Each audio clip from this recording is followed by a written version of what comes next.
நாம் ஜெபித்து ஆரம்பிப்போம். பரலோக பிதாவே, உம்மை துதிக்கிறோம், உம்மை ஸ்தோத்திரிக்கிறோம். இந்த நாளிலே கூடி வந்து உம்முடைய வார்த்தையை கர்த்தாவே கற்றுக்கொள்ளும்படியாக இந்த வாய்ப்பை கொடுத்தபடியால் ஸ்தோத்திரிக்கிறோம். வந்திருக்கிற மக்கள் இன்னும் பல்வேறு இடங்களிலிருந்து இந்த ஆராதனையில் கலந்து கொண்டிருக்கிற மக்களை ஆசீர்வதிப்பீராக. இப்படி வார்த்தை கொண்டு எங்களோடு பேசும் பரிசுத்த ஆவியானவர் தாமே புரிந்து கொள்ள, அறிந்து கொள்ள மனக்கண்கள் பிரகாசமடைய செய்வீராக. இது சரியான விதத்தில் மக்களுக்கு சொல்ல எனக்கு உதவி செய்வீராக. அநேகர் இன்றைக்கு பிரசங்கிக்கப்படுகிற இந்த வார்த்தைகளால் தொடப்படட்டும், ஆசீர்வதிக்கப்படட்டும், எங்களுடைய ஜீவியங்கள் மாற்றப்படட்டும். உடைய வார்த்தை வல்லமையாய் ஒவ்வொரு உள்ளத்தில் கிரியை செய்யட்டும். உமக்கே எல்லா கனம், மகிமை, துதி, ஸ்தோத்திரத்தை ஏறெடுக்கிறோம். ஆண்டவராய் இயேசுவின் நாமத்தில் ஜெபிக்கிறோம். ஆமேன். ரோமருக்கு எழுதின நிருபம் 2ஆம் அதிகாரத்துக்கு திருப்பிக் கொள்வோம். ரோமருக்கு எழுதின நிருபத்தை ஒவ்வொரு வசனமாக படித்து வருகிறோம். இப்போ 2ஆம் அதிகாரத்தில் இருக்கிறோம். இன்றைக்கு 4, 5 ஆகிய வசனங்களை நாம் பார்க்க போகிறோம். ஆனால் என்னுடைய பேக்ரவுண்டை கொஞ்சம் சொல்லிடுறேன். ஏன்னா எப்படி இங்கே வந்தோம் அப்படிங்கிற அந்த கனெக்ஷனுக்காக மறுபடியும் ஒரு தடவை சொல்லிடுறேன். 1ஆம் அதிகாரத்தில் 18ஆம் வசனத்திலிருந்து நாம் பார்த்தோம். தேவ கோபாக்கினை எல்லா அக்கிரமத்துக்கும் அநியாயத்துக்கும் எதிராக வெளிப்படுத்தப்பட்டிருக்கிறது என்று நாம் பார்த்தோம். எல்லா மனுஷருடைய அவபக்திக்கும் அநியாயத்துக்கும் எதிராக அல்லது விரோதமாய் தேவ கோபாக்கினை வெளிப்படுத்தப்பட்டிருக்கிறது என்று வாசித்தோம். த wrath of God is revealed against all ungodliness and unrighteousness வாசிக்கிறோம். இதை பவுல் கூறும்போதே அவருக்கு ஒரு காரியம் நினைவுக்கு ஒரு யூதர்கள் இதை எப்படி எண்ணுவார்கள் என்று யோசித்து பார்க்குறார். யூதர்கள் இதை கேட்கும்போது எப்படி நினைப்பாங்க? கரெக்டு, பவுல் சொல்கிறது ரொம்ப கரெக்ட் தான். எல்லா அவபக்தியும் அநியாயமும் எங்கேருந்து வருது? எல்லாம் அந்த புறஜாதிகள் தான். அவங்க தான் அவபக்தி அநியாயம் நிறைந்தவர்கள். எதையோ வணங்குறாங்க, என்னென்னமோ செய்கிறாங்க, ஒழுக்கக்கேடான ஒரு வாழ்க்கையை வாழுகிறார்கள். நமக்கோ 10 கற்பனை இருக்குது. தேவனுடைய பல போதனைகள், கட்டுப்பாடுகள் நம்முடைய யூத மார்க்கத்தில் இருக்கிறது. ஆகவே நாம் ரொம்ப நல்லவர்களாக்கும், புறஜாதிகள் தான் ரொம்ப மோசமாக்கும் அப்படின்னு யோசித்து இதெல்லாம் புறஜாதிகள் மேல் வரக்கூடிய காரியங்கள். தேவ கோபாக்கினை, தேவ நியாய தீர்ப்பு, தண்டனை என்பது புறஜாதிகளுக்கு கிடைக்கக்கூடிய காரியம் என்று எண்ணுவார்கள் என்று அவர் அறிந்திருக்கிறார். அதனால் அதை கொஞ்சம் சரி பண்ண விரும்புகிறார். இல்லைப்பா, நான் வெறும் புறஜாதிகளை பற்றி பேசலை, யாராக இருந்தாலும் சரி, நீ யூதன் நினைக்கிற அவன் மோசம்னு, ஆனால் நீயே அவன் என்ன காரியம் செய்கிறான்னு அவனை குற்றஞ்சாற்றி அதே காரியங்களை நீயும் செய்து கொண்டிருக்கிறாய். அப்போ இது வெறும் புறஜாதிகளை குறிக்கல, எவராக இருந்தாலும் அவரை குறிக்குது. யூதர்களாக இருந்தாலும் சரி, இன்னும் இந்த உலகத்தில் மாரலிஸ்ட்ஸ்ன்னு இருக்கிறாங்க. அதாவது பல ஜாதிகளை சேர்ந்த மக்கள், ஆனால் கொஞ்சம் யோக்கியமாக வாழுகிறவர்கள், யோக்கியர்கள்.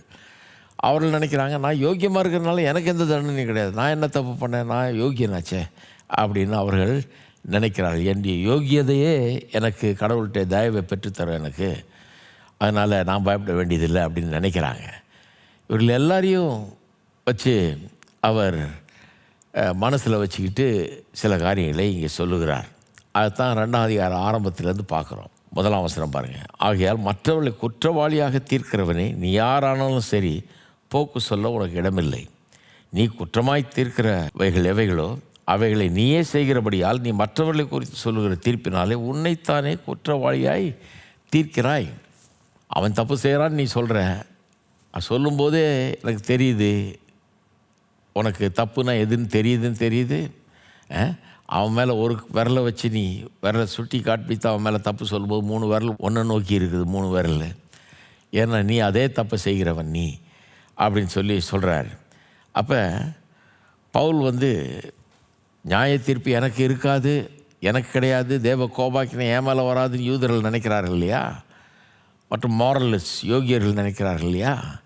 பல்வேறு காரியங்களை இந்த உலகத்தில் பல்வேறு விதமாக நம்பிக்கொண்டிருக்கிறவர்கள் நினைக்கிறார்கள். சிலர் நியாய தீர்ப்பே வராது, ஏன்னா கடவுள் எங்கே நியாயம் இருக்கிறாரு, இத்தனை 1000 ஆண்டு ஆச்சு, என்ன நியாய தீர்ப்பு வந்துடுச்சாக்கும், நியாய தீர்ப்பு வருதுன்றாங்க. இந்த கிறிஸ்தவ பிரசங்க எப்போ வருது, இது வரைக்கும் வரல, இனிமேல் எங்கே வரப்போகுது அப்படி சொல்கிற ஆளுகளும் இருக்கிறாங்க. ஆகவே யூதர்கள் இருக்கிறாங்க, அவங்க நினைக்கிறாங்க நாங்கள் ரொம்ப நல்லவர்களாக்கும், எங்கள் மேலே கடவுள் விசேஷ பிரியம் வச்சுருக்கிறார், ஏன்னா நாங்கள் ஆபிரகாமின் பிள்ளைகள், அதனாலவே எங்களை நியாயம் தீர்க்க மாட்டார்னு நினைக்கிறாங்க. அவங்க இன்னமே அவர்களுக்கு போதும், அவர்களுக்கு அந்த இனத்தில் பிறந்ததுனாலே அவர்களுக்கு தேவதயவு உண்டாயிருக்குன்னு நினைக்கிறாங்க. யோகியர்கள் நினைக்கிறாங்க நாங்கள் ரொம்ப நல்லவர்கள், யோகியமாக வாழ்கிறோம், எங்களுக்கு தேவதயவு இருக்குதுன்னு நினைக்கிறாங்க. மூணாவது ஒரு தரப்பினர் நினைக்கிறாங்க எங்களுக்கு எந்த தேவதயவும் தேவையில்லை, ஏன்னா நியாய தீர்ப்பு எங்கே நடக்க போகுது, இது வரைக்கும் நியாயம் தீர்க்கல, இனிமேங்க நியாயம் தீர்க்க போகிறார். இப்படி பல்வேறு தரப்பினர் இருக்கிறாங்க. அவர்களுக்கெல்லாம் நியாய தீர்ப்பு நிச்சயமாக உண்டுங்கிறத நிரூபிக்கிறதுக்காக பவுல் அப்போஸ்தலன் இங்கே காரியங்களை சொல்கிறார். அவர் சொல்கிறாரு, மற்றவர்களை குற்றவாளியாக தீர்க்கிற நீ, இந்த யூதர்கள் யோகியர்களை பார்த்து சொல்கிறாரு, மற்றவர்களை நீ குற்றவாளின்னு தீர்க்கிற, ஆனால் நீயே அந்த குற்றங்களை செய்கிறாய் என்று அந்த ஆர்கியூமெண்ட்டை முன் வைக்கிறார். நியாய தீர்ப்பு நிச்சயமாக உனக்கும் உண்டு அப்படிங்கிறதுக்கு. ரெண்டாவது, இப்படிப்பட்டவை செய்கிறவர்களுக்கு 2ஆம் வசனம், தேவனுடைய நியாய தீர்ப்பு சத்தியத்தின்படியே இருக்கிறது என்று அறிந்திருக்கிறோம். அதாவது இப்படிப்பட்டவர்களை செய்கிறவர்களுக்கு தேவனுடைய நியாய தீர்ப்பு அவர்கள் எந்த இனத்தை சார்ந்திருக்கிறார்கள் என்பதன் அடிப்படையில் இல்லை, எதன்படி இருக்குது, சத்தியத்தின்படி. விசேஷமாக யூதர்களை எண்ணி பார்க்குறார் அவர், விசேஷமாக சத்தியத்தின்படி இருக்கிறது. கடவுள் நியாயம் தீர்க்கும்போது நீ ஆபிரகாமின் பிள்ளையான்னு பார்க்குறது இல்லை, நீ யூதனான்னு பார்க்குறது இல்லை, உன் இனம் எதுன்னு பார்க்குறது இல்லை, ஜாதி எதுன்னு பார்க்குறது இல்லை, சத்தியத்தின்படி நடந்தியா இல்லையாங்கிறது தான் பார்க்குறாரு அப்படிங்கிறாரு. அப்போ ரெண்டாவது ஆர்கியூமெண்ட் இது, சத்தியத்தின்படி நியாயம் தீர்க்கிறவர் இவர், உன் இனத்தை பார்த்து நியாயம் தீர்க்கிறவர்கள், அதனால் உனக்கு நியாய தீர்ப்பு உண்டு அப்படிங்கிறாரு. மூன்றாவது ஆர்கியூமெண்ட் என்ன சொல்கிறாரு 3ஆம் வசனத்தில், இப்படிப்பட்டவர்களை செய்கிறவர்களை குற்றவாளிகள் என்று தீர்த்தும் அவைகளையே செய்கிறவனே நீ தேவனுடைய நியாய தீர்ப்புக்கு தப்பிக்கொள்ளலாம் என்று நினைக்கிறாயா? அல்லது தேவ தயவு நீ குணப்படும்படி உன்னை ஏவுகிறது என்று அறியாமல் அவருடைய தயவு, பொறுமை, நீடிய சாந்தம் இவைகளின் ஐஸ்வர்யத்தை அசட்டை பண்ணுகிறாயோ? உன் மனக்கடினத்துக்கும் குணப்படாத இருதயத்துக்கும் ஏற்றபடி தேவனுடைய நீதி உள்ள நியாய தீர்ப்பு வெளிப்படும் கோபாக்கின நாளிலே உனக்காக கோபாக்கினையை குவித்து கொள்ளுகிறாயே. அப்போ 3வது ஆர்கியூமெண்ட் என்ன, இவர்கள் அதாவது தேவ தயவை குறித்து முற்றிலும் தவறான அபிப்பிராயத்தை உடையவர்களாக இருக்கிறார்கள். தேவ தயவை, தேவனுடைய பொறுமையை, தேவனுடைய நீடிய சாந்தத்தை சரியான விதத்தில் அவர்கள் புரிந்து கொள்ளவில்லை. எப்படி சரியான விதத்தில் புரிந்து கொள்ளவில்லை? தேவ தயவு நீ குணப்படும்படி உன்னை ஏவுகிறது என்று அறியாமல் அப்படிங்கிறார். தேவ தயவு உன்னை குணப்படும்படி ஏவுகிறது என்பதை நீ அறியாமல் விட்டுட்டேன்றார். அறியாமன்றத வார்த்தையை கவனிக்கணும். இந்த வார்த்தை அவருக்கு சுத்தமாக தெரியாதுன்ற அர்த்தத்தில் சொல்ல, தெரியாமல் இருக்கிறதுனால அறியாமைன்னு சொல்கிறது வேறு, தெரியாதனால அறியாதவர்கள்னு சொல்லலாம். இவர்கள் தெரிஞ்சும் இதை ஒரு பொருட்டாய் எண்ணவில்லை, தெரிஞ்சும் அதை ரொம்ப இழிவாய் நினைக்கிறவர்கள். they look upon it with contempt. அதை ஒரு பொருட்டாக எண்ணாமல் அதை ஒன்றும் இல்லைன்ற மாதிரி யோசிக்கிற அப்படிப்பட்ட ஒரு எண்ணம் இவர்களுக்குள்ளே இருக்குது. யூதர்களுக்குள்ளே அப்படிப்பட்ட ஒரு எண்ணம் இருக்குது. அதனால் சொல்கிறாரு, தேவ தயவு நீ குணப்படும்படி உன்னை ஏவுகிறது என்று அறியாமல் என்றார். அப்போ தேவ தயவை பற்றி முற்றிலும் தவறான எண்ணத்தை உடையவர்களாக இருக்கிறார். இதுதான் அந்த 3வது ஆர்கியூமெண்ட். அதாவது சில காரியங்களை நீங்கள் அறியாமல் இருக்கிறீர்கள் அப்படின்னு. கடந்த 2 வாரமாக நியாய தீர்ப்பு வராது என்று எண்ணுகிறவர்களுக்கு எதிரான தர்க்கங்களை நாம் வைத்தோம். நிறைய பேர் நினைக்கிறாங்க வரவே வராதுன்னு, அவளுக்கு எதனால தர்க்கங்களை சொன்னோம். இப்போ தொடர்ந்து எப்படி இப்படிப்பட்டவர்கள் 4 காரியங்களை குறித்து அறியாமை உள்ளவர்களாக இருக்கிறார்கள் என்பதை இன்றைக்கும் இன்னும் அடுத்த வாரங்களுக்கும் நான் சொல்ல இருக்கிறேன். 4 காரியங்களை குறிப்பாக குறிப்பிடுறார் 4ஆம் வசனத்திலையும் 5ஆம் வசனத்திலையும். 4 காரியங்களை குறித்த ஒரு அறியாமை. அதாவது அறியாமைன்னா சுத்தமாக தெரியாதுன்னு இல்லை, தெரியும், இருந்தாலும் அதை ஒரு பெரிய பொருட்டாக நினைக்கிறது இல்லை, அது ஒரு இழிவாக ஒரு கேவலமாக நினைக்கிற ஒரு மனப்பான்மை. அதில் முதலாவது என்ன, அவர்கள் அறியாது இருக்கிறார்கள் என்றார். தேவ தயவு நீ குணப்படும்படி உன்னை ஏவுகிறது என்பதை அறியாது இருக்கிறாய். குணப்படும்படின்னு தமிழில் வந்திருக்கு. இங்கிலீஷில் பார்த்தீங்கன்னா the goodness of God leads you to repentance ன்னு வருது. ரிப்பென்டன்ஸ் மனம் திரும்பும்படி, குணப்படும்படின்றத மனம் திரும்பும்படி அப்படின்னு இங்கிலீஷ் மொழிபெயர்க்கிறது. ரெண்டும் ஒன்று தான், குணப்படுறதும் மனம் திரும்புதலும் ஒன்று தான். மனம் திரும்புதல் இன்னும் கொஞ்சம் பெட்டர் வார்த்தை, அதை வைத்து இன்றைக்கு விளக்குகிறேன்.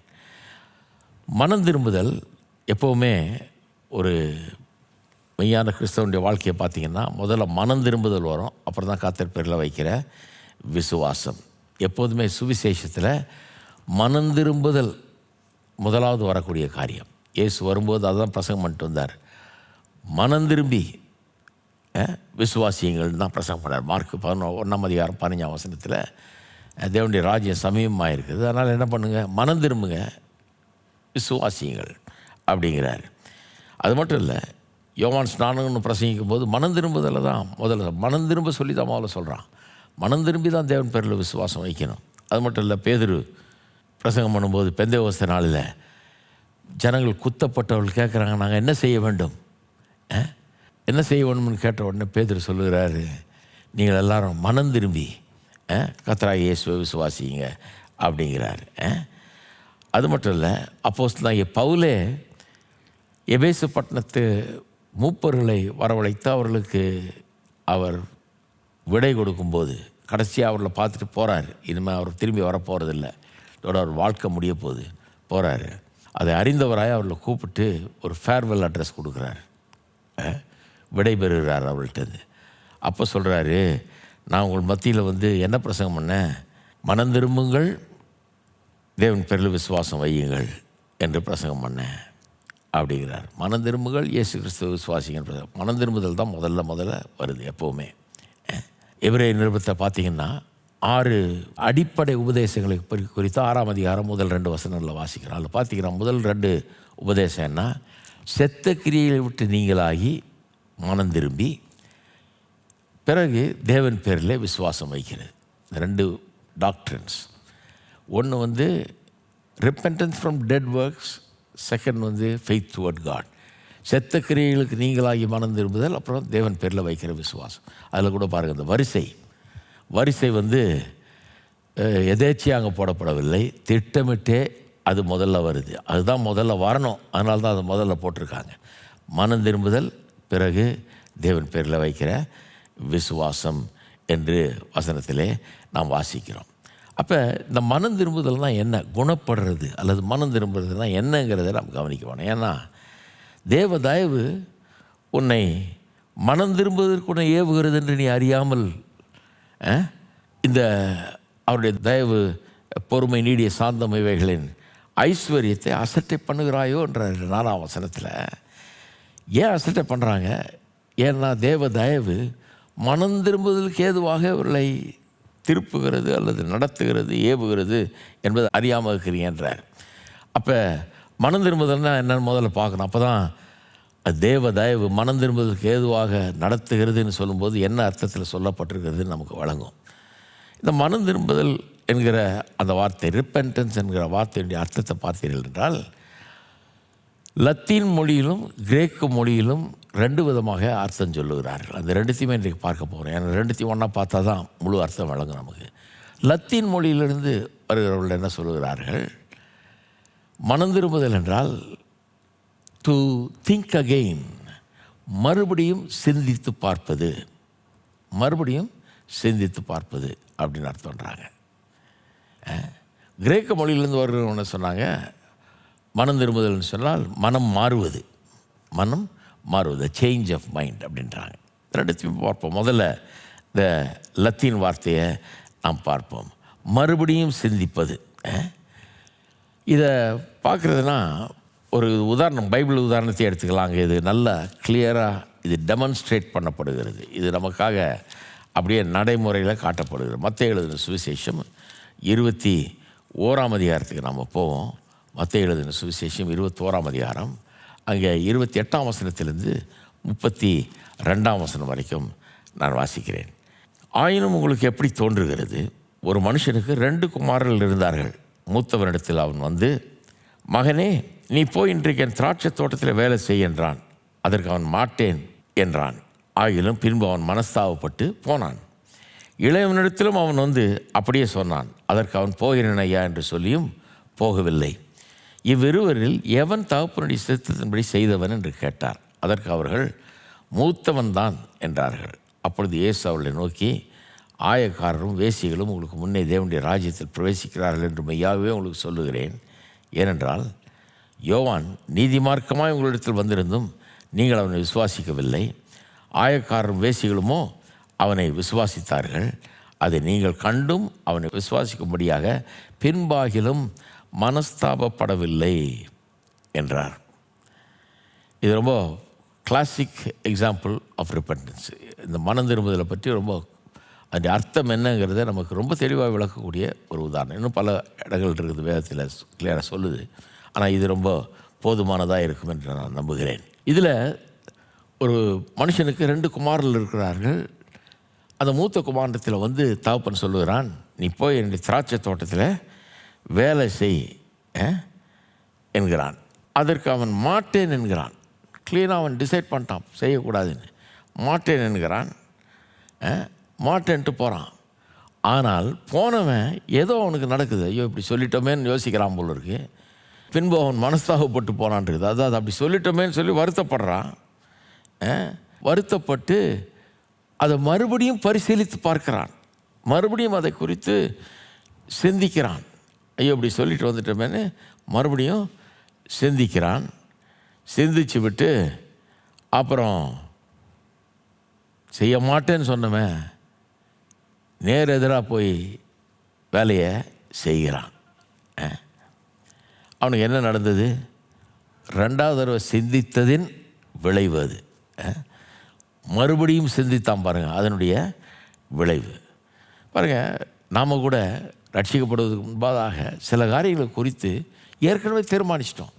சிலர் சொன்னாங்க, நம்மளுக்கு பைபிளில் அப்படி சொல்லியிருக்கு, அப்படி சொல்லியிருக்கு, இப்படி வாழணும், அப்படி வாழணும், இதை செய்யக்கூடாது, அது செய்யக்கூடாது, இப்படி இருக்கணும், அப்படி இருக்கணும்னு நாம் டிசைட் பண்ணுறோம். இல்லை இந்த பைபிள்லாம் கேட்குறது இல்லை, நம்ம பைபிள்லாம் சரி கிடையாதாக்கும், நாம் அதை கவனிக்க போகிறது இல்லையாக்கும், இது எனக்கு தேவையில்லை, இது என்ன கடவுள் சொன்னார்னு சொல்லி இது 1008 ரூல் சொல்கிறது, நாங்கள் அதை கேட்க போகிறது இல்லை, நாங்கள் மனம் போன போக்கின்படி எங்கள் இஷ்டத்தின்படி நாங்கள் வாழ போகிறோம். இந்த மூத்த மகன் தோட்டத்துக்கு போய் வேலை செய்யணும் மாட்டேன்னு சொன்ன பாருங்கள், அது மாதிரி நானும் மாட்டேன் அப்படின்னு சொல்லி தான் நாம் வந்தோம். மாட்டேன்னு தீர்மானம் எடுத்துட்டோம் இல்லையா? நிறைய நம்முடைய வாழ்க்கையில் பார்த்திங்கன்னா ஏற்கனவே சில காரியங்கள் குறித்து தீர்மானம் எடுத்து விட்டோம். ஜென்ம சுவாபம் உள்ள மனுஷன் தேவனுக்கு விரோதமான ஒரு பகையை உள்ள வைத்து கொண்டிருக்கிறான்னு வேதம் சொல்லுது. அவனுடைய எண்ணமே தேவனுக்கு விரோதமாக தான் இருக்குது. அவன் கிறிஸ்தவ செய்தியை விரும்புகிறதில்லை, இயேசுவை விரும்புகிறதில்லை, நேசிக்கிறதில்லை. அவன் உள்ளூர அதற்கு எதிரானவனாய் அவன் இருக்கிறான். அப்படி தான் நம்ம எல்லாருமே ஆரம்பித்தோம் இல்லையா? அப்படி ஆரம்பித்து எப்படி திடீர்னு இப்போது கிறிஸ்தவ விசுவாசிகளான நம்ம மறுபடியும் அதை குறித்து ஏதோ ஒரு காலகட்டத்தில் சிந்திக்க ஆரம்பித்து விட்டோம். ஏதோ ஒரு மீட்டிங்க்கு போனோம், எங்கேயோ வசனத்தை கேட்டோம், எங்கேயோ பிரசங்கத்தை கேட்டோம், சிந்திக்க ஆரம்பிச்சிட்டோம். ஏன்னா நம்ம உள்ளம் சொல்லுது, ஐயோ நம்ம இப்படி வாழ்ந்துக்கிட்டு வர்றோமே, தப்பு இல்லையா, அது இவர் சொல்கிறது நியாயமாக தானே தெரியுது அப்படின்னு சிந்திக்க ஆரம்பித்துட்டோம். முன்ன தீர்மானிச்சிட்டோம் இப்படி வாழக்கூடாதுன்னு நம்முடைய மதியினத்தில். அப்புறம் கொஞ்சம் புத்தி வந்து ஏதோ ஒரு சில பிரசங்கத்தை கேட்கும்போது, சத்தியத்தை கேட்கும்போது நமக்குள்ள புத்தி வந்து மறுபடியும் சிந்திக்க ஆரம்பிக்கிறோம். சிந்தித்ததின் விளைவாக தான் இன்றைக்கு நம்ம கர்த்தருக்குள்ளே இருக்கிறோம். சிந்திக்க ஆரம்பித்தோம், அங்கே தான் மனம் திரும்புதல் ஆரம்பித்தது. அப்போ மறுபடியும் சிந்திப்பது என்பது மனம் திரும்புதலில் முதலாவது நடக்கிற ஒரு காரியம். இந்த 2வது கிரேக்க வார்த்தையை பார்ப்போம். கிரேக்க வார்த்தையில் மனம் திரும்புதல் என்ற வார்த்தை கிரேக்க மொழியில் என்ன அர்த்தத்தில் வருதுன்றாங்க? சேஞ்ச் ஆஃப் மைண்ட், மனம் மாறுவது என்கிற அர்த்தத்தில் வருவது அப்படின்றாங்க. அப்போ மனம் மாறுவதுங்கிறது மறுபடியும் சிந்திக்கிறத காட்டில் இன்னும் கொஞ்சம் வித்தியாசம். இந்த 1வது மகன் மாட்டேன்னு சொல்லி போயிட்டு மறுபடியும் சிந்தித்தான் இல்லையா? மறுபடியும் சிந்தித்தவன் மறுபடியும் அதே முடிவுக்கு வந்து, ஆமாம் நான் சொன்னது கரெக்டு தான், மாட்டேன் அப்படின்னு போயிருக்கலாம். அப்படி போலையே, மறுபடியும் சிந்தித்தது இன்னொரு காரியத்துக்குள்ளே அவனை கொண்டு போய் விட்டுச்சு. என்னென்னா மனம் மாறுதல். முன்ன வந்து மாட்டேன், நான் போக மாட்டேன், செய்ய மாட்டேன்னு தீர்மானித்தான். இப்போ வந்து இல்லை, நான் செய்தது தவறு, நான் என்னை மாற்றிக்கொள்ளுகிறேன், என்னுடைய எண்ணத்தை மாற்றிக்கொள்ளுகிறேன்னு சொல்லி போக மாட்டேன்னு சொல்லுவேன், போக தீர்மானிக்கிறான். அதுதான் சேஞ்ச் ஆஃப் மைண்டு. அதாவது மறுபடியும் சிந்தித்ததின் விளைவாக, அந்த முதல் ஸ்டெப் எடுத்ததன் விளைவாக 2வது ஸ்டெப் ஒன்று எடுக்கிறான். மனம் மாற்றம் அடைகிறான், மனதை மாற்றிக்கொள்ளுகிறான்.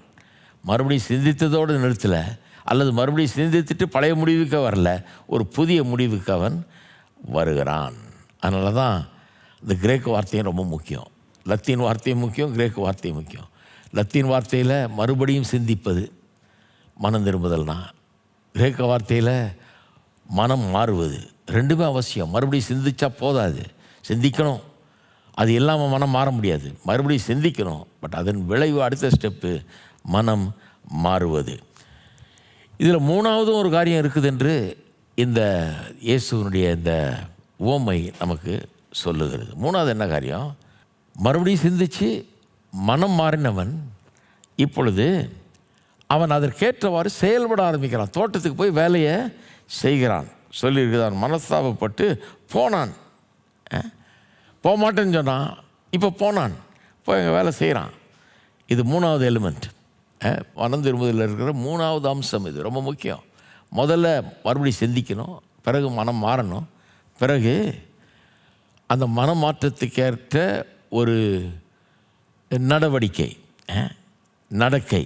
அங்கே அவன் போகிறான், மாட்டேன்னு சொன்னவன் இப்போ போய் அவன் அந்த தோட்டத்தில் வேலை செய்கிறான். அப்போ மனம் திரும்புதல் என்கிறது வெறும் மறுபடியும் சிந்திக்கிறது இல்லை, அதையும் தாண்டி மனம் மாறுறது. ஆனால் அதோடு நிறுத்துறது இல்லை. மனம் மட்டும் மாறல, செயலே மாறுது. ஏன்னா அவருடைய எண்ணங்கள் எப்படியோ அப்படி தான் அவன் இருக்கிறான். ஒருவனுடைய இருதயத்தின் எண்ணங்கள் எப்படியோ அப்படியே அவன் இருக்கிறான்னு சொல்லுது. Action follows from thought. மனதிலிருந்து தான் ஆக்ஷன் உண்டாகுது.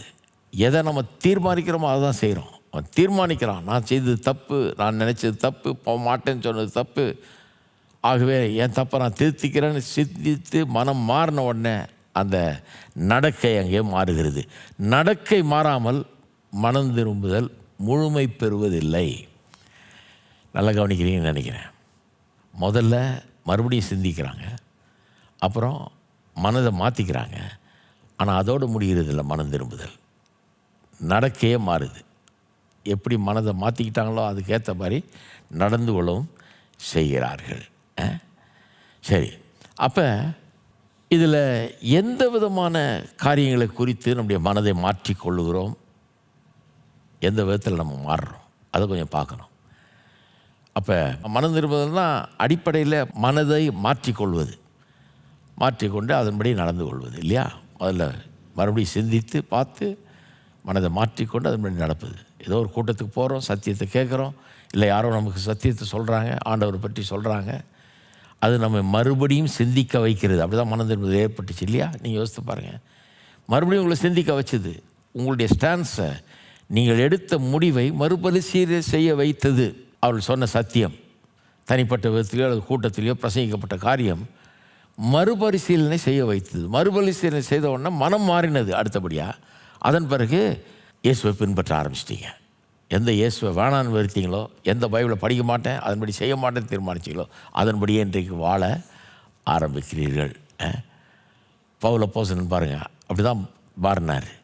இயேசுவை வெறுத்தார், இயேசுவை விசுவாசத்தை உள்ள கொன்னுக்கிட்டு திரிஞ்சார். அந்த மாதிரி ஆள் துன்புறுத்திக்கிட்டு இருந்தார். ஆனால் ஒரு காலகட்டத்தில் மனம் மாறி அந்த இயேசுவை பின்பற்றுறார், அவரே ஆண்டவர் என்று பிரசங்கம் பண்ணுறார். அதுதான் உண்மையான மனம் திரும்புதல். சரி, இந்த மனம் திரும்பும்போது எதை பற்றி, எந்த காரியங்களை குறித்து நம்முடைய மனதின் எண்ணங்களை நாம் மாற்றிக்கொள்ளுகிறோம் என்பதை அறிந்து கொள்வது அவசியம். என்ன விதமான ஒரு மனம் மாற்றம் நமக்குள்ளே ஏற்படுகிறது? ஒன்று, நமக்குள்ளே இருக்கிற கடவுளை குறித்த எண்ணங்களிலே பெரிய மாற்றம் ஏற்படுகிறது. கடவுளை குறித்த எண்ணத்திலே பெரிய மாற்றம் ஏற்படுகிறது. கடவுளை குறித்த எண்ணம்னா பாருங்கள், எல்லாருக்குமே கடவுளை குறித்து நிறைய தவறான எண்ணங்களை நாம் உடையவர்களாக இருக்கிறோம். இந்த யூதர்கள் ரோமர் 2ஆம் அதிகாரத்தில் அப்படி தான் இருந்தாங்க இல்லையா? தவறான எண்ணங்களை உடையவர்களாக இருந்தாங்க. இந்த ஓமையில் பார்த்தபடி இந்த மூத்த சகோதரன் தவறான எண்ணங்களை உடையவனாக தான் இருந்தான். கடைசியில் அதை மாற்றி கொண்டான் இல்லையா? மாற்றிக்கிட்டு போகிறான். இந்த ஓமையை கேட்டுக்கொண்டிருக்கிறவர் சொல்கிறாரு, ஆயக்காரரும் வேசிகளும் உங்களுக்கு முன்னே தேவனுடைய ராஜ்யத்தில் பிரவேசிக்கிறார்கள் என்று மெய்யாகவே உங்களுக்கு சொல்லுகிறேன். எப்படி ஆயக்காரர்களும் வேசிகளும்னா அன்றைக்கி இருந்த பாவிகளிலே மகா பெரிய பாவிகளாக எண்ணப்பட்டவர்கள். அப்படிப்பட்ட ரொம்ப கேவலமாக அவங்கள பற்றி ஜனங்க நினச்சாங்க. அவர்கள் தேவனுடைய ராஜ்யத்திலே உங்களுக்கு முன்னே பிரவேசிக்கிறார்கள் அப்படின்னு பரிசேயரை பார்த்து சொல்கிறாரு. எப்படி அவங்களுக்கு முன்னே பிரவேசிக்கிறாங்க அவங்க?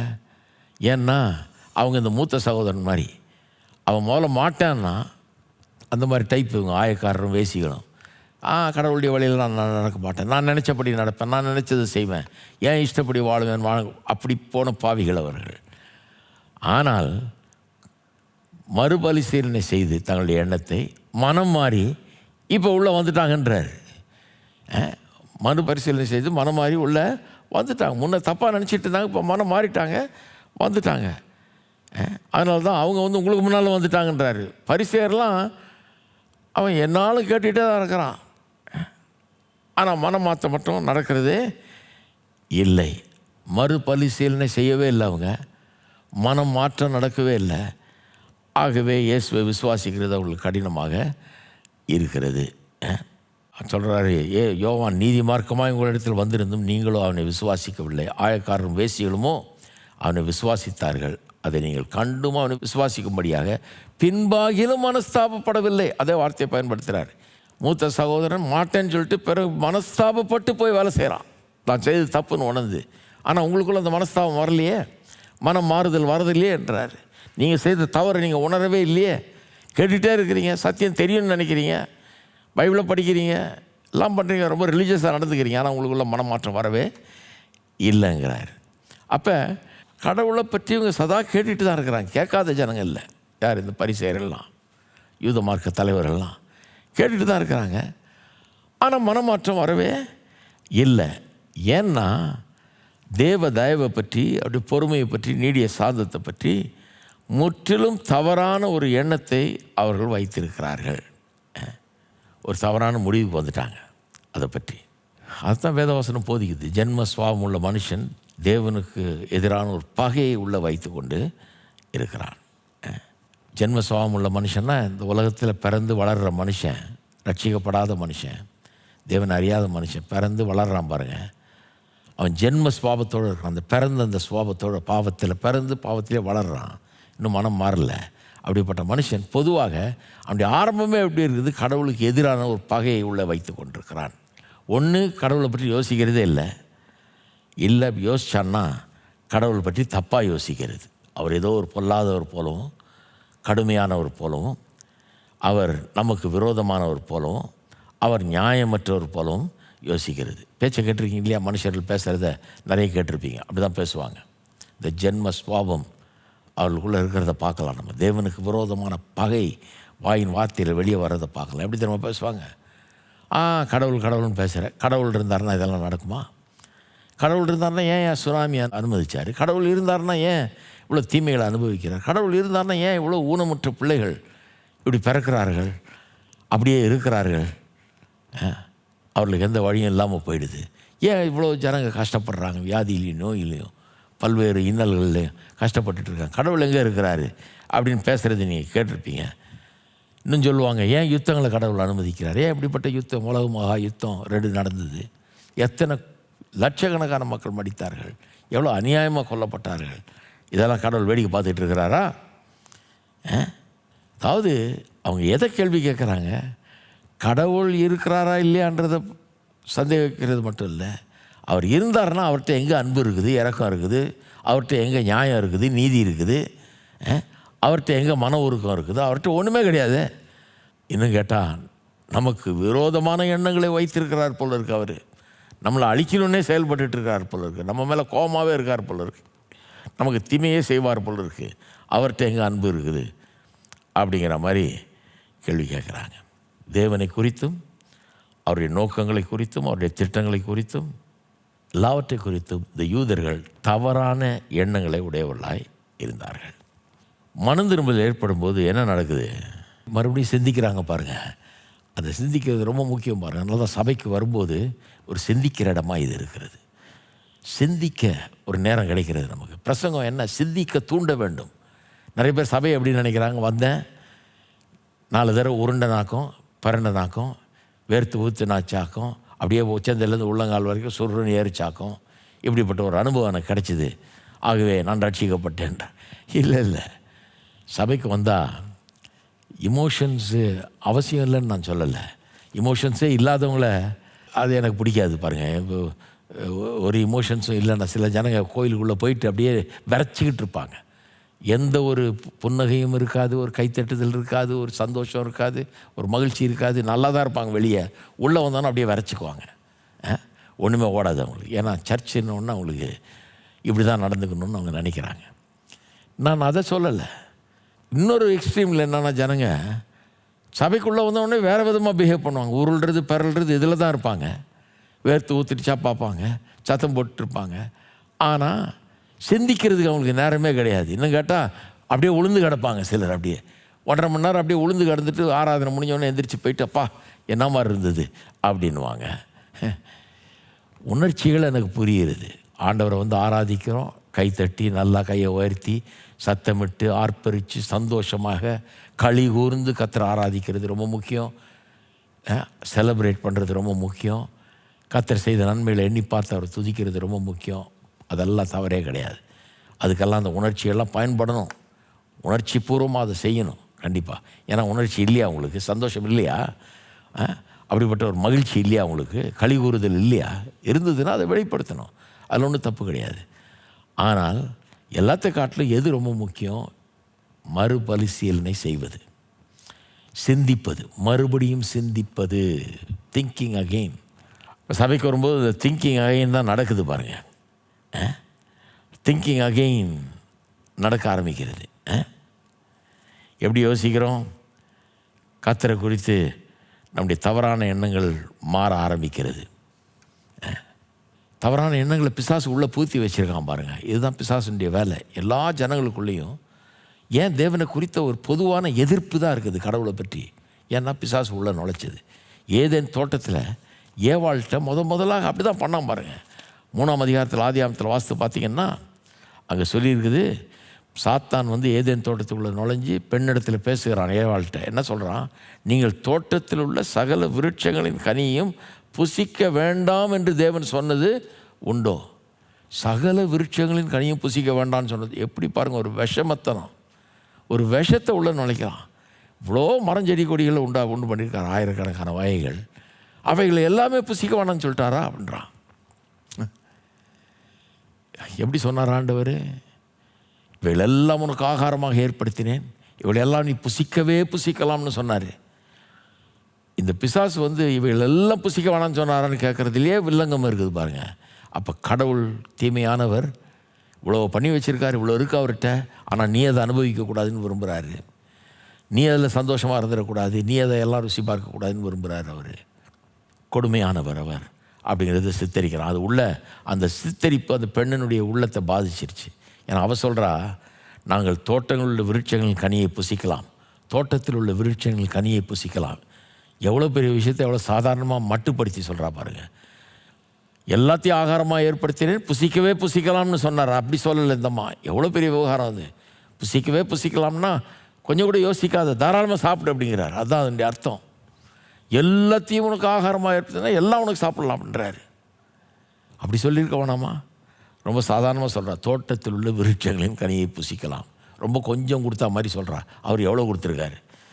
ஆனாலும் தோட்டத்தில் நடுவில் இருக்கிற விருட்சத்தின் கனியை குறித்து தேவன் நீங்கள் சாகாதபடிக்கு அதை புசிக்கவும் அதை தொடவும் வேண்டாம் என்று சொன்னார் என்றாள். எப்படி சொல்கிறா? புசிக்க வேணாம் தான் சொன்னார். இந்த தோட்டத்தில் நடுவில் இருக்கிற விருட்சத்தின் கனியை புசிக்க வேண்டாம் தான் சொன்னார். ஒளி தொட வேணாம்னு சொல்லவே இல்லை. சொல்லாததை எப்படி சொல்கிறா இப்போது?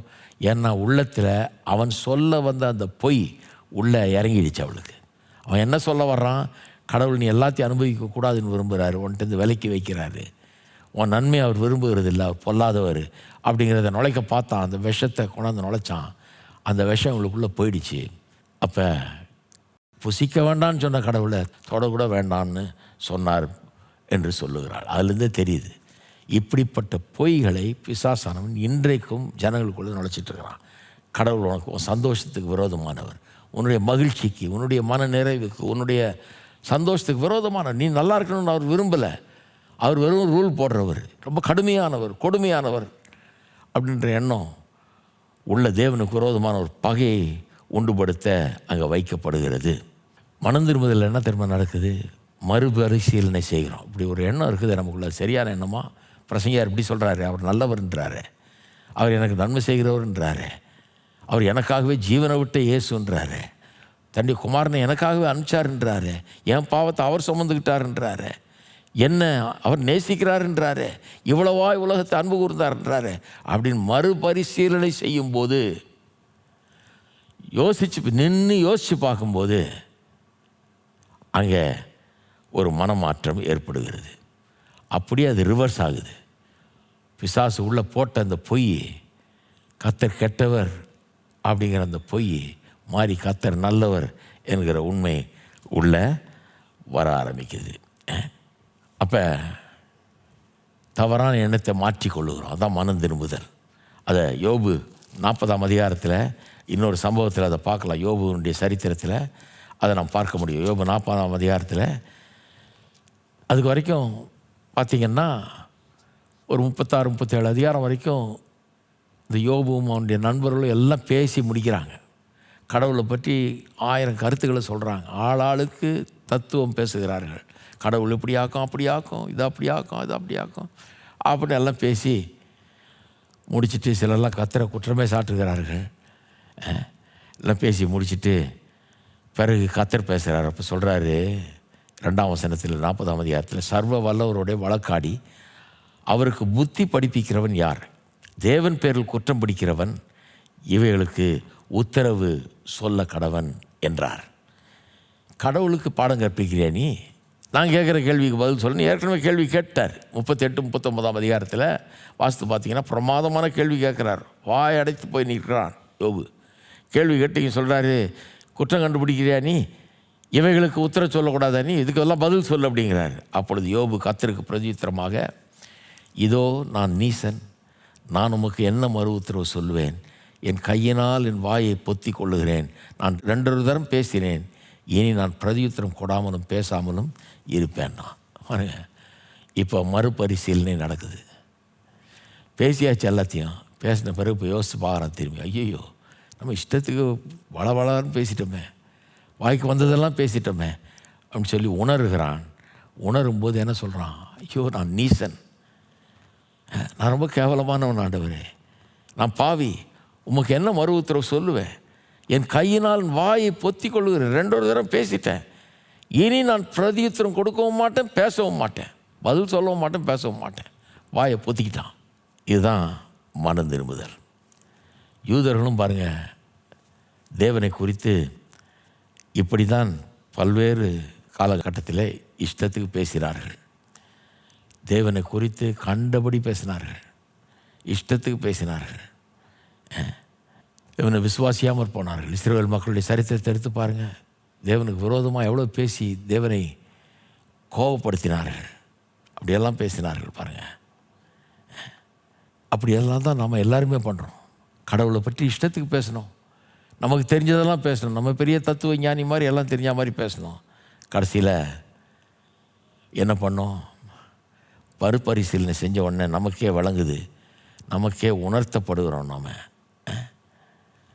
உணர்த்தப்பட்டு மனம் மாறுகிறோம், மறுபரிசீலனை செய்கிறோம், மனம் மாறுகிறோம். பிறகு அந்த மனம் மாறின திசையில் நடக்க ஆரம்பிக்கிறோம். இதில் ஒரு காரியம் நல்லா விளங்கிக்கணும். எடுத்த உடனே நடக்கையில் ஆரம்பிக்கல மனம் திரும்புதல். எடுத்த உடனே எங்கே ஆரம்பிக்குது? நினைவில் என்ன எண்ணுகிறோம் என்கிறதில் தான் ஆரம்பிக்கிறது. இது ஏன் ரொம்ப முக்கியம்னா, நிறைய பேர் இந்த நடக்கையை வலியுறுத்திடுறாங்க. மனம் திருப்பி இருக்கானா, உடனே என்ன பார்க்குறாங்க? முடி அவ்வளோ நீளம் இருக்குது, சட்டை எப்படி இருக்குது, வெளிப்புறமாக இவன் எப்படி இருக்கிறான்றதை பார்த்து தான் இவன் மனம் திரும்பினானா என்னன்னு பார்க்குறாங்க.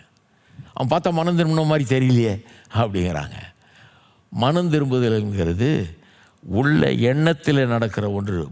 அது நம்ம அதனால் என்ன பண்ணுறோம்? சில வெளிப்படையான காரியங்களை நம்ம முதல்ல வைக்கும்போது என்ன பண்ணுறோம்? ஒரு ஆளை பிடிச்சி ஆண்டவர் குறித்த சுவிசேஷத்தை சொல்லும்போது முதல்ல அவனை வெளியே மாற்ற ஆரம்பிச்சிடுறோம். தலையை எப்படி சீவு, அப்படி சீவாத, முடியை எப்படி வெட்டு, அப்படி வெட்டாத, சட்டையை எப்படி போட, அப்படி போடாத, இந்த மாதிரி சட்டை போட, அந்த மாதிரி சட்டை, இப்படி ஆரம்பிச்சிடுறோம் பாருங்கள். ஏன்னா மனம் திரும்புதல் நமக்கே புரியல. மனம் திரும்புதல் என்ன? அவன் சிந்திக்கிறான், கடவுளை குறித்த எண்ணங்கள் மாறுகிறது, மாறினதன் விளைவாக நடவடிக்கை மாறுகிறது. நடக்கை பிறகுதான் கடைசியில் தான் மாறுகிறது. நடக்க ரிசல்ட்டு. அந்த ரிசல்ட்டுக்கு காரணமாக இருப்பது எண்ணங்கள். எண்ணத்தில் ஒரு பெரிய மாற்றம், ஒரு பெரிய வித்தியாசமான ஒரு முடிவை எடுக்கிறான். பிறகு அவன் நடக்கையிலே மாற்றம் ஏற்படுகிறது. சரி, அப்போ தேவனை குறித்த பல்வேறு தவறான எண்ணங்களை நம்ம உள்ளே வச்சிட்டு இருந்தோம். மனம் திரும்புறப்ப நமக்கு என்ன ஆச்சு? மறுபரிசீலனை செய்தோம். நம்முடைய எண்ணங்கள் சரியானது அல்லங்கிறது யாரை சுட்டி காட்டுறாங்க? ஆவியானவர் நமக்கு உணர்த்துறாரு. நம்ம கொஞ்சம் சிந்தித்து பார்க்குறோம். ஐயோ, நம்ம எப்படி நினச்சோமே, அப்படி இல்லையே. இவர் சொல்கிறது நியாயம் தானே. நம்ம நினச்ச கடவுள் தான் யுத்தத்தெல்லாம் அமைச்சிருக்கிறாரு, கடவுள் தான் இந்த மாதிரிலாம் பண்ணுறாரு, கடவுள் தான் இந்த சாபங்களெல்லாம் இந்த உலகத்துக்குள்ளே உண்டாகிறதுக்கு கடவுள் தான் காரணமாக்கும், தீமைகளுக்கெல்லாம் கடவுள் தான் காரணமாக்கும் நம்ம நினச்சிட்டு இருந்தோம். இவர் பார்த்தா எப்படி சொல்கிறாரு அப்படின்னு மறுபரிசீலனை செய்கிறோம். கடவுள் நல்லவர் என்கிற ஒரு வேறு எண்ணம் நமக்குள்ளே வந்து அது நம்ம ஆக்கிரமிக்க ஆரம்பிக்கிறது. அதன் விளைவாக நாம் மாறுகிறோம், வித்தியாசமாக நடந்து கொள்கிறோம். சரி, கடவுளை குறித்த எண்ணங்களில் மாற்றம். ரெண்டாவது, நம்மை குறித்த எண்ணங்களே மாறுகிறது. எப்படி? கடவுளை குறித்த எண்ணங்கள் நமக்கு சரியில்லைன்னா, கடவுளை நாம் அறிந்து கொள்ளணும்னா நாமே அறிந்து கொள்வது கஷ்டம். ஏன் சொல்கிறேன்னா, நாம் கடவுளுடைய சாயலின்படி ரூபத்தின்படி உண்டாக்கப்பட்டிருக்கிறோம். கடவுள் சாயல்படி ரூபத்தின்படி உண்டாக்கப்பட்ட நாம் கடவுளை தெரியாமல் எப்படி நம்மளை தெரிஞ்சுக்கிறது? அவர் சாயல்படி அவர் ரூபத்தின்படி உண்டாக்கப்பட்டிருக்கணும்னா அவர் சாயல் என்ன, அவர் ரூபம் என்னன்னு நமக்கு தெரியுமா? அவரை நம்ம அறிஞ்சிருக்கிறோமா? அவரை நமக்கு தெரியாதுன்னா நம்மளை நமக்கு தெரிஞ்சு கொள்ள முடியாது என்பதுதான் உண்மை. இன்றைக்கி மக்கள் தவறாக நடந்து கொள்வது, பாவம் செய்கிறது, கேடான ஒரு வாழ்க்கை வாழ்கிறது, கேவலமான ஒரு வாழ்க்கையில் இருப்பது, இதுக்கெல்லாம் காரணம் என்ன? கடவுள் எப்படிப்பட்டவர்னு தெரியல, அதனால் தாங்க எப்படி நடந்துக்கணும்னு தெரியல. அவங்க என்ன சொல்கிறாங்க? ஏயா, நான் எனக்குள்ள 1000 ஆசைகள் இருக்குது, இந்த ஆசைகள் நான் நிறைவேற்றல, என்ன தப்பு? கடவுள்னு ஒருத்தர் இருந்தாருன்னா, என்னை படைச்சிருக்காருன்னா எப்படி படைச்சிருக்காரு பாரு, எனக்கு இத்தனை ஆசை வச்சுருக்காரு, இவ்வளோ ஆசைகள் இருக்குது எனக்குள்ளே, இந்த ஆசையெல்லாம் நானாக கேட்டேன், எனக்குள்ளே இருக்குது இல்லையா? அப்போ இருக்குதுன்னா அதை நான் தீர்த்துக்கிறது நியாயம் இல்லையா? அதன்படி வாழ்கிறது நியாயம் இல்லையா? தீர்த்துக்கிறதுல என்ன தப்பு இருக்குது? வச்சவர் அவர் தானே, அவரை கேளு. பேசுகிறது கேட்டிருக்கீங்களா? அந்த மாதிரி அப்படி தான் பேசுவாங்க. கடவுளை விலங்கல பாருங்கள். கடவுள் தான் அந்த கெட்ட கெட்ட ஆசையெல்லாம் வச்சார், ஆசை இச்சைகளெல்லாம் உள்ளே வச்சுட்டு, இப்போ இதை செய்யாத, செஞ்சால் பாவம் நரகத்துக்கு போவேன்னு அர்த்தம், அவர் தானே வச்சார் அப்படின்னு பேசுவாங்க. ஏன்னா கடவுளை தெரியாது. கடவுளை தெரிய வரும்போது நான் கண்டுபிடிச்சது என்னென்னா, கடவுள் பரிசுத்தர். பரிசுத்தர், ஆமாம், சில ஆசைகள்லாம் வச்சுருக்காரு, அது கெட்ட ஆசை கிடையாது. அது ஒரு விதமான அமைப்புக்குள்ளே, திருமணம் என்கிற அமைப்புக்குள்ளே அனுபவிக்கப்பட வேண்டிய சில சந்தோஷங்களை வச்சுருக்கிறார். அது நியாயமான சந்தோஷம், நியாயமான விதத்தில் அதை அனுபவிக்க வேண்டும், தவறான விதத்தில் அனுபவிக்கக்கூடாது. மொராலிட்டின்னு ஒன்று இருக்குது, ஒழுக்கம்னு ஒன்று இருக்குது. கடவுள் ஒழுக்கமானவர், கெட்டது செய்கிறவர் கிடையாது, எப்போது நல்லது செய்கிறவர். அவர் ஒழுக்கக்கேடானவர் கிடையாது, அவர் பரிசுத்தர். நான் பரிசுத்தராக இருக்கிறது போல நீங்களும் பரிசுத்தராக இருங்கள் என்று சொல்லுகிறவர் அவர். அவர் யாருன்னு விளங்கின உடனே எனக்கு திடீர்னு என்ன யாருன்னு விளங்கிடுது. அப்போ அவர் பரிசுத்தர்னா, அவரை போலவே நான் உண்டாக்கப்பட்டிருக்கிறேன்னா, அப்போ அவரை போல அந்த பரிசுத்தமான நல்ல வாழ்க்கையை வாழும்படியாக நான் உண்டாக்கப்பட்டிருக்கிறேன் இல்லையா? எப்படி விளங்குது பாருங்கள்.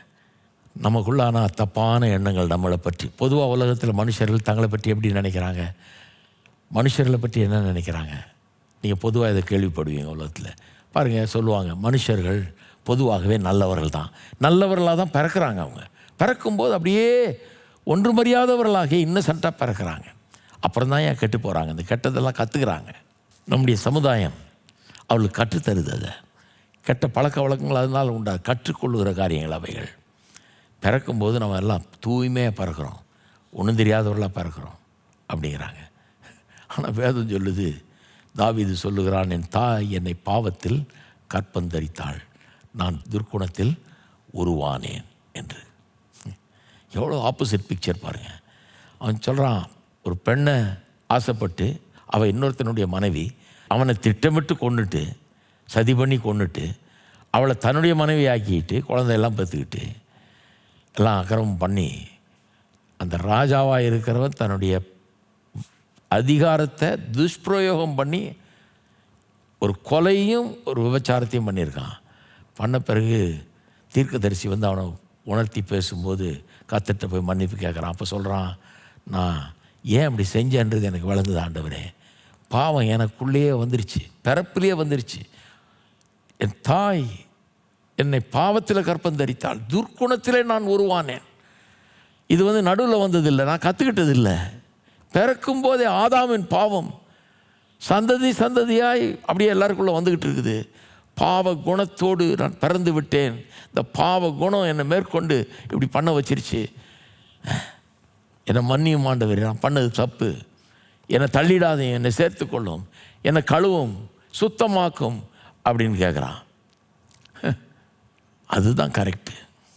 ஆனால் உலகம் என்ன சொல்லுது? நம்ம இன்னசென்ட்டாக பிறக்கிறோம், ஒன்றுமே தெரியாது நமக்கு. ஒன்றுமே தெரியாத குழந்த மாதிரி தெரியுது பார்த்தா. ஆனால் வளர்ந்த பிறகு பாருங்கள், அதே குழந்த எப்படி ஆகும்? ஹிட்லர் மாதிரி ஆகும், சில நேரத்தில் ஒரு பெரிய கொலைகாரன மாதிரி ஆகும், ஒரு பெரிய தீமை செய்கிறவனு போல ஆகும். எப்படி இந்த குழந்தைய அப்படி ஆச்சுன்னு சொல்ல முடியாது. ஏன்னா பிறக்கும் போதே உள்ள அந்த தீமைகள்லாம் உள்ளே இருக்குது. வாய்ப்புகள் கிடைக்கும்போது அது அப்படியே வளர ஆரம்பிக்குது, பெருக ஆரம்பிக்குது. அது அப்படியே அவனை நிரப்ப ஆரம்பிக்கிறது. அப்போ எவ்வளோ பெரிய தவறான எண்ணம் பாருங்கள். அப்படிப்பட்ட தவறான எண்ணம் மறுபரிசீலனை செய்யும்போது, நம்மை பற்றி யோசித்து பார்க்கும்போது நம்மை நாமே விளங்கிக் கொள்ளும். பவுல் அப்போஸ்தலன் சொல்கிறாரு, எனக்கு இப்போ தான் விளங்குதுன்றார்.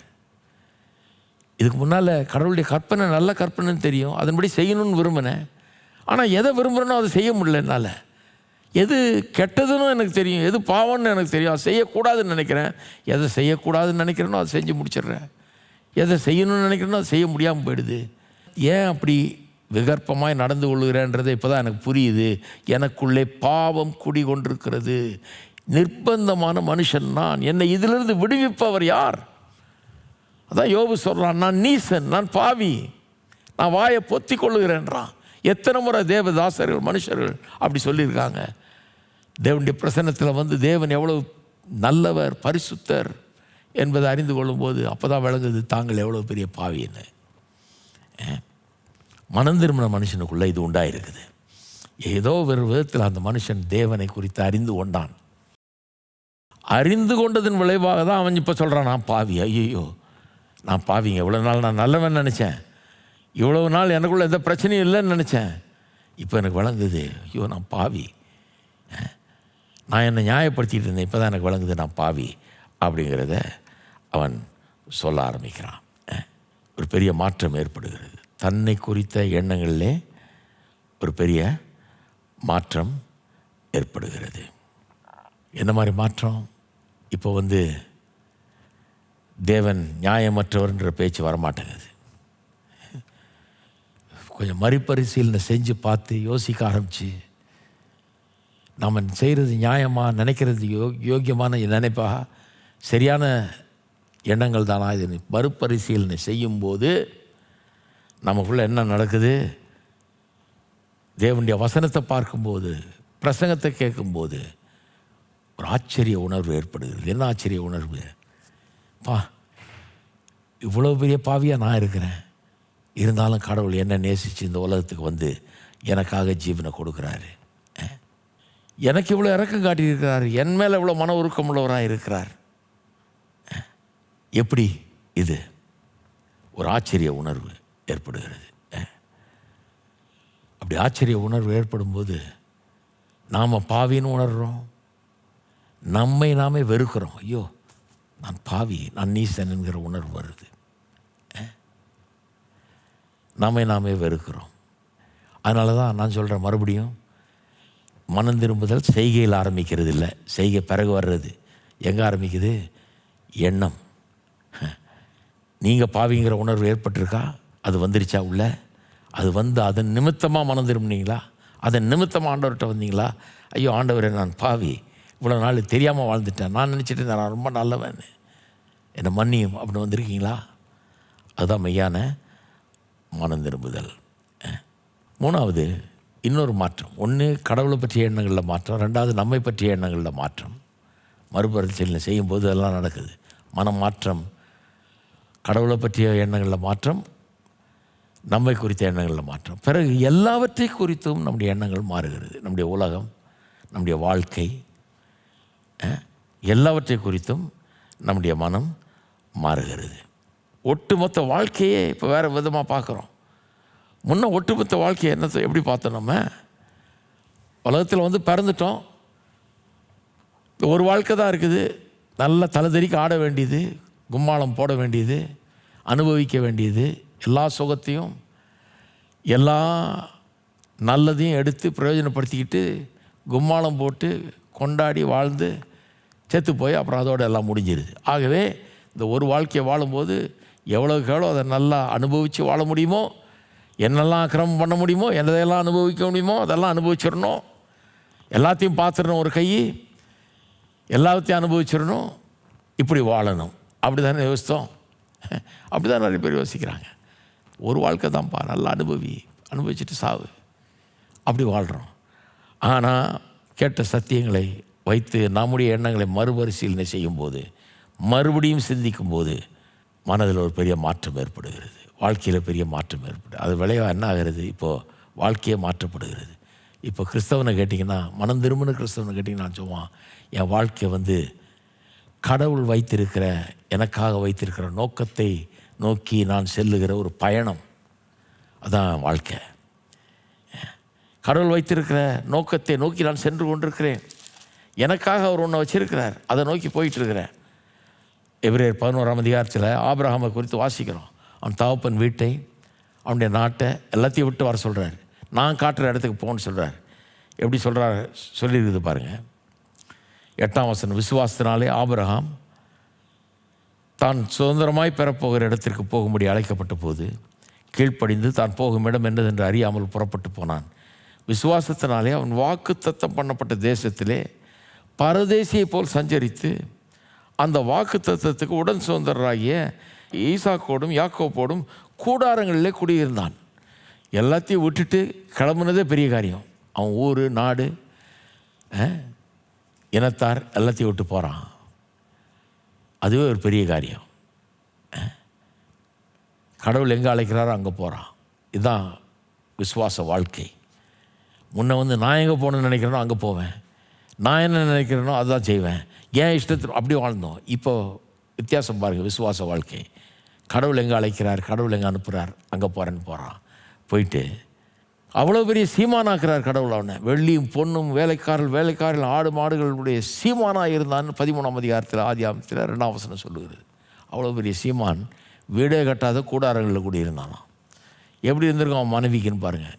ஏன் ஒரு வீட்டை கட்டி தொலையேன், எல்லாம் ஒரு அரண்மனை மாதிரி கட்டுறதுக்கு ஒன்று காசு இருக்குது, அவ்வளோ காசை வச்சுக்கிட்டு வீடே கட்ட மாட்டேன்ற, பேசாமல் கூடாரம் போட்டு அங்கங்கே டென்ட்டு போட்டு குடியிருக்கிற, இது என்ன அப்படின்னு கேட்குறா. அவன் வேணும்னே டென்ட்டில் குடியிருக்கிறான்.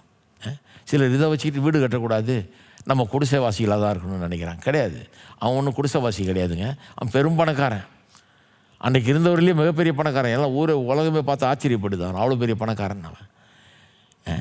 அவனுடைய ஆடு மாடுகள் மேயிறதுக்கு பூமி பத்தலைன்றாங்க. அந்த அளவுக்கு மேயிறதுக்கு இடம் இல்லை, அவ்வளோ ஆடு மாடுகள். எப்படி இருந்திருப்பான் பாரு, பெரிய சீமான். அவன் வீடு கட்ட மறுக்கிறான். ஏழையாக இருந்ததுனால இல்லை, ஏழையாக இருக்கணும்னு போதிக்கிற வசனம் கிடையாது அது. வீடு கட்டாதுன்னு கூட அந்த வசனம் போதிக்கலை. என்ன போதிக்குது? நாம் நம்முடைய வாழ்க்கையை கடவுளுக்கு அர்ப்பணிச்சிட்டோம். இவன் வாழ்க்கையை கடவுளுக்கு அர்ப்பணிச்சிட்டான். கடவுள் எந்த இடத்த காட்டுறாரோ அந்த இடத்த நோக்கி போய்கிட்டு இருக்கிறான். அதனால தான் அவன் வீடு கட்டலை, அந்த கடவுள் உண்டாக்கி இருக்கிற அந்த வாழ்க்கையை நோக்கி போய்கிட்டு இருக்கிறான்.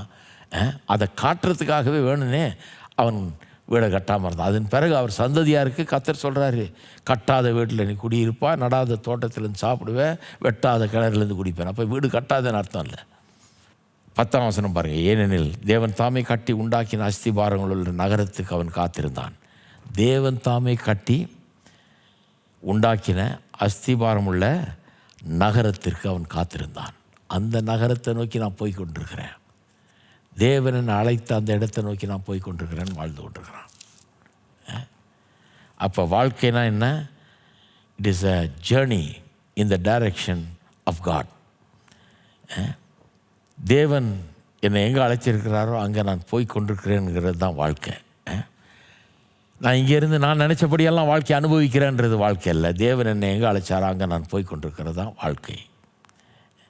இங்கேருந்து என் ஆசாபாசங்கள் எல்லாம் எப்படியெல்லாம் நான் தீர்த்துக்கலாம், எப்படியெல்லாம் அதையெல்லாம் திருப்திப்படுத்தி கொள்ளலான்னு நினச்சி அதன்படி செய்கிறது இல்லை வாழ்க்கை.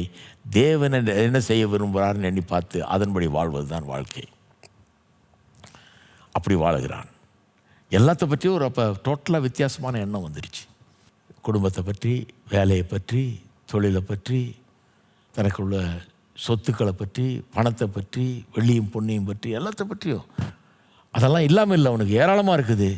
ஆனால் எல்லாமே கடவுள் எனக்காக வைத்திருக்கிற நோக்கத்தை நிறைவேற்றுவதற்காக கடவுள் எனக்கு கொடுத்தது அப்படின்றத அவன் எண்ணி பார்க்கிறான். அப்போ மறுபடியும் பாருங்கள், எண்ணத்தில் மாற்றம் தான் முதல்ல ஆரம்பிக்குது, நடவடிக்கை இல்லை. எண்ணம் அங்கே மனம் மாறுதல் நடக்குது, அதன் விளைவாக அதன்படி நடந்து கொள்ளுகிறான்.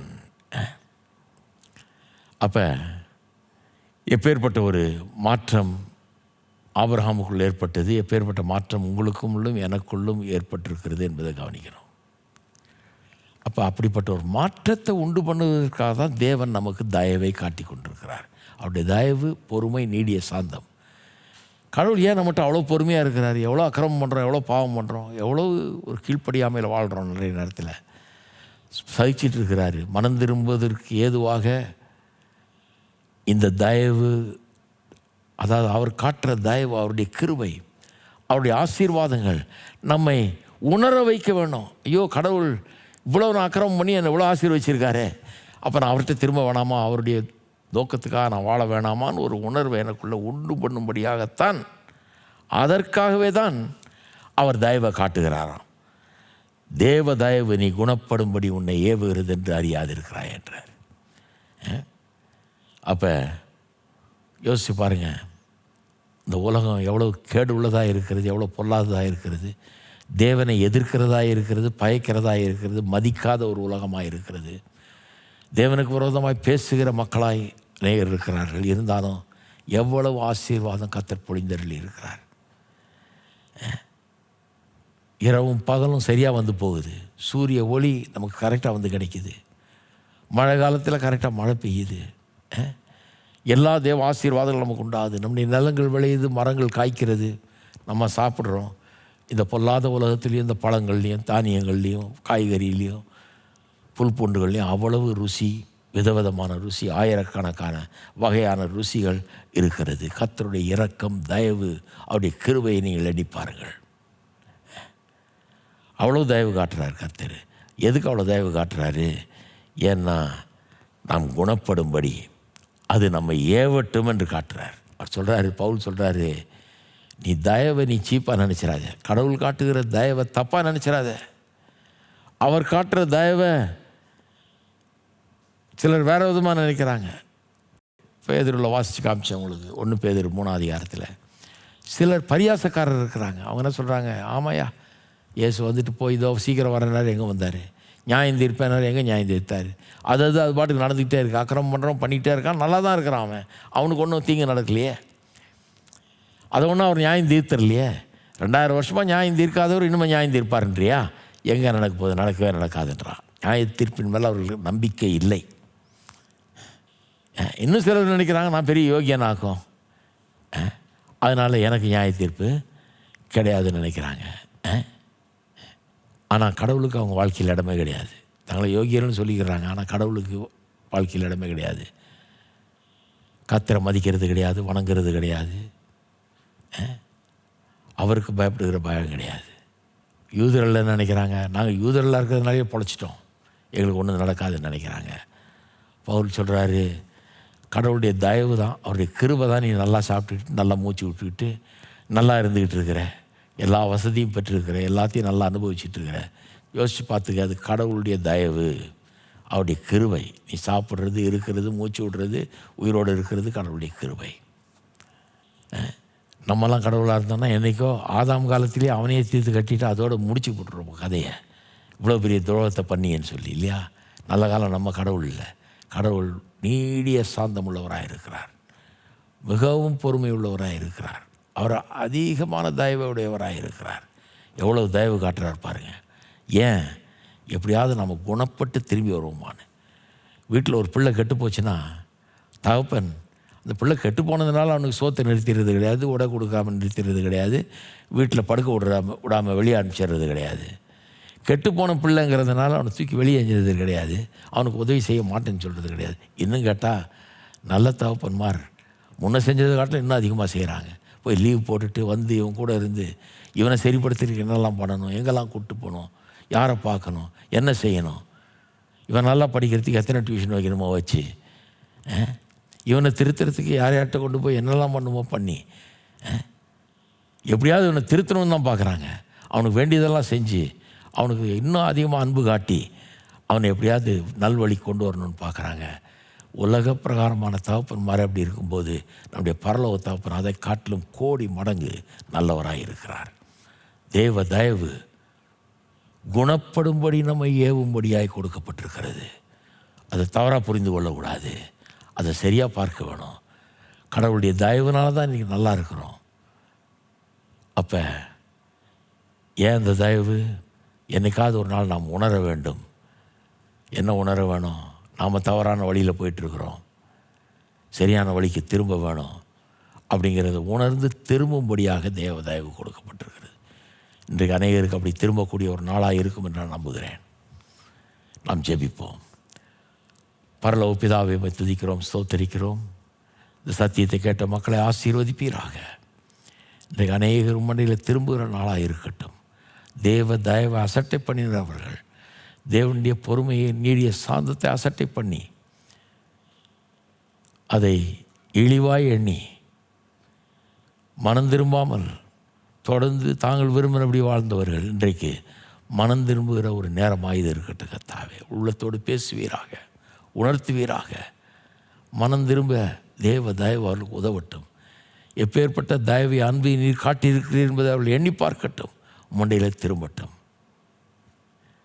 இன்னும் விசுவாசிக்கிற எங்களுக்கு, மனம் திரும்பி இருக்கிற எங்களுக்கு இது உள்ளத்தில் பூரிப்பை உண்டாக்கட்டும். எப்பேற்பட்ட ஒரு நல்ல மனம் திரும்புவதை எங்களுக்கு நீர் கட்டளையிட்டிருக்கிறீர். எங்களுக்கு எவ்வளோ தயவு காட்டி எங்களை மனம் திரும்ப வைத்திருக்கிறீர் என்பதை எண்ணி பார்க்கிறோம்.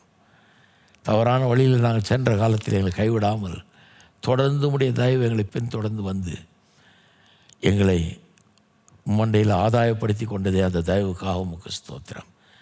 சத்தியத்தை கேட்கிற ஒவ்வொரு விசுவாசியும் இன்றைக்கு பூரிக்கட்டும். தேவ தயவு, தேவ கிருபை குறித்து உள்ளத்தில் ஒரு பூரிப்பு உண்டாகட்டும். ஜனங்களை ஆசீர்வதிப்பீராக. இயேசுவின் நாமத்தில் ஜெபிக்கிறோம். ஆமென்.